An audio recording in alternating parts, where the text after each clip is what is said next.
নমস্কাৰ এই মুহূৰ্তত এক গুৰুত্বপূৰ্ণ খবৰ লৈ ষ্টুডিঅ'ৰ মজিয়াত মই উৎপল দাস ভাৰতীয় ইতিহাস সংকলন সমিতি অসম যোৰহাট জিলা সমিতিৰ উদ্যোগত প্ৰবীণ মুক্তিযোদ্ধা তাম্ৰপাপক স্বাধীনতা সংগ্ৰামী খগেশ্বৰ গগৈক জনোৱা হয় এটি সম্বৰ্ধনা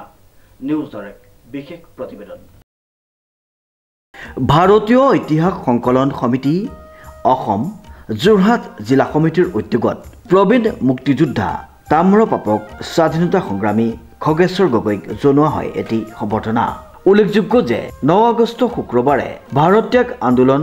দিৱসৰ লগত সংগতি ৰাখি ভাৰতীয় ইতিহাস সংকলন সমিতি অসম যোৰহাট জিলা সমিতিৰ তৰফৰ পৰা প্ৰবীণ মুক্তিযোদ্ধা তাম্ৰপাপক স্বাধীনতা সংগ্ৰামী খগেশ্বৰ গগৈক তেখেতৰ যোৰহাটস্থিত দহাবৰা চুকৰ নিজ বাসগৃহত এটি সম্বৰ্ধনা জ্ঞাপন কৰা হয় আগষ্ট আজিৰ দিনটোতেও ভাৰতবৰ্ষত ভাৰত ত্যাগ আন্দোলন আৰম্ভ হৈছিলে আৰু সেই দিনটোৰ লগত সংগতি ৰাখি আজি আমি ভাৰতীয় ইতিহাস সংকলন সমিতি অসম যোৰহাট শাখাই আজি যোৰহাট তথা অসমৰে এজন বিখ্যাত স্বাধীনতা যুঁজাৰু খগেশ্বৰ গগৈদেৱ যিজনৰ 105 বছৰ হৈছে আৰু তেখেতক আমি আমাৰ সংগঠনৰ পৰা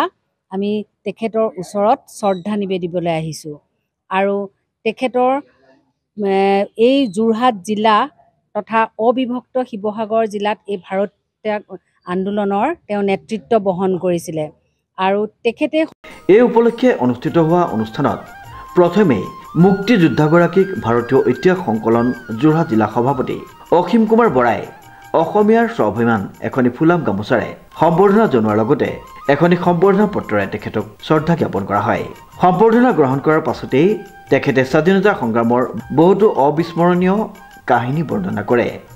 উক্ত অনুষ্ঠানত অসম ৰাজ্যিক সমিতিৰ সদস্যা অধ্যাপিকা মীনাক্ষী বৰা জিলা সমিতিৰ সম্পাদক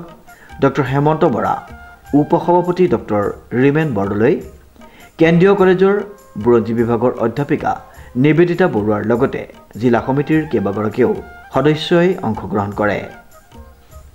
শ্ৰীমন্ত মাধৱ বৰুৱাৰ ৰিপৰ্ট নিউজ নাও